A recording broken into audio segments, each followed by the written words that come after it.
selected point number 1110. इधर எழுதிருக்காங்க मुक्ति और जीवन मुक्ति पाने के लिए क्या करना है. அப்படினா முக்தி பிறகு ஜீவன் முக்தி அடையிறதுக்காக என்ன செய்யணும்.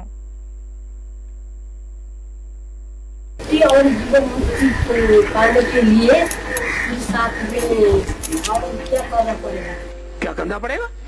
अरे जितना गुड़ डालोगे उतना मीठा होगा. என்ன செய்ய வேண்டியதாக இருக்கும். அரே எந்த அளவுக்கு வெல்லத்தை மிக்ஸ் பண்ணுவீங்களோ அந்த அளவுக்கு ஸ்வீட்டாக இருக்கும். तन लगाना पड़ेगा. 100% तन हम लगाएंगे. शरीरத்தை அர்ப்பண பண்ண வேண்டியதாக இருக்கும். 100% शरीरத்தை அர்ப்பண செஞ்சோம்னா तो पुरुषार्थ हुआ कि नहीं हुआ? அப்போ புருஷார்த்தம் ஆச்சா இல்லையா? है? हुआ? ஆச்சு. 100% तन का मतलब है 100% शरीरमना जो बीवी बाल बच्चे हैं वो भी हमारा तन है, हमारे अंडर में या नहीं? மனைவி குழந்தைகள் இவங்கெல்லாம் இருப்பாங்க இல்லையா நம்மளோட கண்ட்ரோல்ல. அப்ப அவங்க நம்மளோட அப்படின்னா அவங்க கூடயும் நம்மளோட शरीरமா இல்லையா? है? है? तो हम उस ईश्वर के कार्य में स्वाहा करेंगे. நாம அவங்கள ஈஸ்வரிய சேவைக்காக ஈஸ்வரிய வேலைக்காக அர்ப்பண செய்றோம். उनके पेट की परवरिश के लिए नहीं मरेंगे. அவங்களோட வயிறுக்காக வயிறினோட பாலனைக்காக இறந்து போக மாட்டோம். நாங்க அதுக்காக சாகிறது இல்ல. और हमारा बाप भगवान तो हमको गारंटी दे रहा है. பிறகு நம்மளோட அப்பா பகவான் நமக்கு கேரண்டி கொடுக்கறாங்க कि मेरी सर्विस करने वाले बच्चे என்னோட சர்வீஸ பண்ணக்கூடிய குழந்தைகள் भूख नहीं मर सकते. பசியால இறந்து போக மாட்டாங்க. सारी दुनिया भूख मरेगी, वकाल पड़ेगा. பாபா சொல்றாங்க முழு உலகமே பசியால இறந்து போகும், பஞ்சம் ஏற்படும். लेकिन मेरे बच्चे ஆனா என்னோட குழந்தைகள் नहीं मर सकते. பசியால இறந்து போக மாட்டாங்க.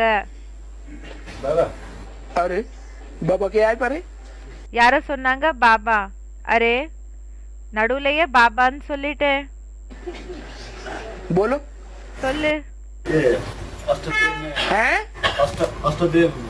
माने बाबा क्या है परे तो बाबा क्या है परे मानेंगे नहीं. இப்போ பேசுறதுக்கு ஸ்டார்ட் பண்ணிட்டாங்க இல்லையா? நடுவுலயே பேசுறதுக்காக ஸ்டார்ட் பண்ணாங்க. அப்ப பாபா சொல்றாங்க பேசுறதுக்கு ஸ்டார்ட் பண்ணேன்னா பேசிட்டே இருப்பேன். माता वाता को चिल्लाने दो. மாதாக்கள் அப்படியே கத்துட்டோம். है? माता की पूरी बात नहीं सुनेंगे.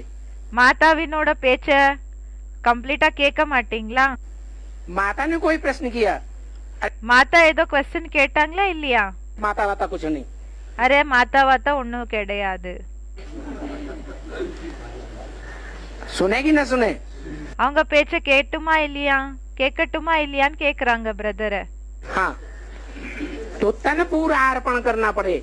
அப்ப பாபா சொல்றாங்க शरीरத்தை கூடயும் கம்ப்ளீட்டாக அர்ப்பண செய்ய வேண்டியதாக இருக்கும். मुक्ति जीवन मुक्ति के लिए முக்தி ஜீவன் முக்திக்காக. जो भी धन है बैंक में जेब में ஏதெல்லாம் தனம் இருக்குதோ பேங்க்ல பாக்கெட்ல वो सारा ईश्वरीय सेवा में அதெல்லாமே ஈஸ்வரிய சேவைக்காக अर्पण करना पड़े. அர்ப்பண செய்ய வேண்டியதாக இருக்கும். तो नियम बनाया हुआ है, बना हुआ है. அப்போ நியமம் உருவாகி இருக்குது. जहाँ हमारा तन होगा எங்க நம்மளோட शरीரம் இருக்குமோ वहाँ हमारा मन होगा. அங்க நம்மளோட மனசு இருக்கும். तन पति की सेवा में लगा हुआ है. இப்போ शरीரம் கணவனோட சேவைக்காக ஈடுபடுத்திருக்கோம்னா पति को सुख देंगे तन से. ஹஸ்பண்டுக்கு சுகத்தை கொடுப்பாங்க शरीரம் மூலமா. तो मन कहाँ जाएगा? அப்போ மனசு எங்க போகும்? पति के पास ही जाएगा. बार बार पति याद आएगा. ஹஸ்பண்ட் கிட்டதான் போகும். அடிக்கடி ஹஸ்பண்டோட நினைவு தான் வரும். नहीं तो पति की जगह कोई दूसरे से लगाव लग जाएगा। இல்லைன்னா பத்தியினோட அந்த ஹஸ்பண்டோட இடத்துல வேற யார்கிட்டயோ ஈடுபாடுன்றது ஏற்பட்டது, तो क्या होगा? அப்போ என்ன ஆகும்? वो दूसरा ही याद आएगा। அந்த இன்னொருத்தர் இருக்காங்க இல்லையா, அவங்களோட நினைவு தான் வரும். भगवान याद नहीं आए। பகவானோட நினைவு வராது. वो चाहे नॉन सरेंडर हो और चाहे सरेंडर वर्ड के हो, அவங்க நான் சரண்டர் ஆயிருக்கலாம், இல்லைன்னா சரண்டர் வர்க்கத்தினர்களே ஆயிருக்கலாம். सबके लिए ये नियम लागू होता है। எல்லாருக்காக கூடயும் இந்த நியமம் பொருந்துதுன்னு சொல்றாங்க. क्या? जहाँ हमारा என்ன? எங்க நம்மளோட சரீரம் तन होगा वहाँ हमारा मन होगा। எங்க நம்மளோட சரீரம் இருக்குமோ அங்க நம்மளோட மனசு இருக்கும். धन भी ऐसे ही है। தனம் கூடயும் இப்படியே தான். कोई बाप के बच्चे विदेश में पहुंच गए, இப்போ ஒரு அப்பாவோட குழந்தைகள் விதேசத்துக்கு போயிட்டாங்க. और वो बाप अपने जीवन की सारी कमाई हुई मिल्कियत பிறகு அந்த அப்பா தன்னோட வாழ்க்கையில சம்பாதிச்சிருக்கிற எல்லா அந்த ப்ராப்பர்ட்டி करोड़ों रुपया विदेश में कोई कारखाना बना देता है। கோடிக்கணக்குல பைசாவை என்ன பண்ணிடுறாங்கன்னா விதேசத்துல ஒரு ஃபேக்டரி ஓபன் செய்யறதுக்காக அந்த ஃபேக்டரியில போட்டுடுறாங்க, அதுக்காக யூஸ் பண்ணிடுறாங்க. लेकिन रहता भारत में है। ஆனா இருக்கிறது பாரத்ல. सारी पूंजी कारखाने में लगा दी।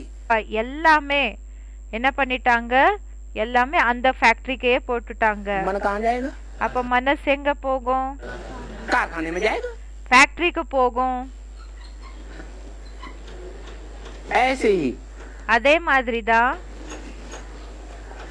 मन மனசு. किसी के पास तन भी नहीं है। இப்போ சில பேர்கிட்ட சரீரமும் இல்ல. बाबा कहते काली कलूटी बैंगन लूटी हो। பாபா சொல்றாங்க காலி கலூட்டி பேங்கன் லூட்டி அப்படின்னா பாக்குறதுக்கு ரொம்ப கருப்பா இருப்பாங்க, அசிங்கமாக இருப்பாங்க, அப்படின்னா அழகா இருக்க மாட்டாங்க. तो कोई भी परिंदा उसको आंख नहीं मारेगा। அப்போ யார் வேணாலும் இருக்கலாம், அவங்கள ஒண்ணுமே செய்ய மாட்டாங்க. मारेगा? मोटी ताजी टुन जैसी हो तो कोई पर मारेगा परिंदा? அப்ப சொல்றாங்க ரொம்ப குண்டா இருக்காங்க, கருப்பா இருக்காங்க, அப்ப யாராவது அவங்க கூட ஏதாவது செய்வாங்களா? नहीं मारेगा। ஒண்ணுமே செய்ய மாட்டாங்க, सुरक्षित हो जाएगी। அவங்க சேஃப் ஆயிடுவாங்க. वो ईश्वर के कार्य में अपना तन लगावे, அவங்க ஈஸ்வரனோட வேலைக்காக தன்னோட சரீரத்தை அர்ப்பணம் செஞ்சாங்க.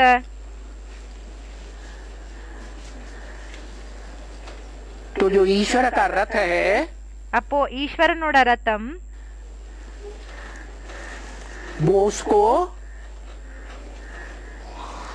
गहरे से गहरे कार्य में जो संघ के रंग से पतितों को पावन बनाने वाला कार्य है, இப்போ ஆழதிலும் ஆழமான செயல்கள் என்ன இருக்குதோ அப்படின்னா சங்கத்தினோட சாயம் மூலமா பாவன ஆகக்கூடிய வேலை என்ன இருக்குதோ उसमें लेना चाहेगा। அதுல எடுத்துக்கிறதுக்காக விருப்பப்படுவாங்களா? अरे बोलो ना, बूढ़ी है, बूढ़ी ताजी है, काली कलूटी है तो लेना चाहेगा। இப்போ வயசாயிடுச்சு, கருப்பா இருக்காங்க, குண்டா இருக்காங்க, அசிங்கமாக இருக்காங்க, அப்போ எடுத்துக்கிறதுக்கு விருப்பப்படுவாங்களா? नहीं लेना चाहेगा। எடுத்துக்கிறதுக்காக விருப்பப்பட மாட்டாங்க. तो क्या साबित हुआ? एक मिनट, இதனால என்ன நிரூபணமாச்சு? क्या साबित हुआ? என்ன நிரூபணமாச்சு? तन के साथ धन के साथ मन भी है। இப்போ சரீரத்து கூட இந்த ஒரு தனத்தை கூட மனசு கூடயும் இருக்குது. ये मन स्वतंत्र रहेगा। இந்த மனசு சுதந்திரமாக இருக்கும். काली कलूटी बैंगन लूटी का मन स्वतंत्र रहेगा या कहीं लगाव में आएगा? பாபா சொல்றாங்க, இப்போ கருப்பானவங்க, குண்டானவங்க, அசிங்கமாக இருப்பாங்க, அவங்களோட மனசு சுதந்திரமாக இருக்குமா, இல்லைன்னா எங்கேயாவது அது ஸ்ட்ரக்கா இருக்குமா? स्वतंत्र रहेगा तो अच्छी याद आएगी சுதந்திரமாக இருந்ததுன்னா நல்லபடியா நினைவு வருமா, या नहीं आएगी? இல்லன்னா நினைவு வராதா? अच्छी याद आएगी। நல்லபடியா நினைவு வரும்னு சொல்றாங்க.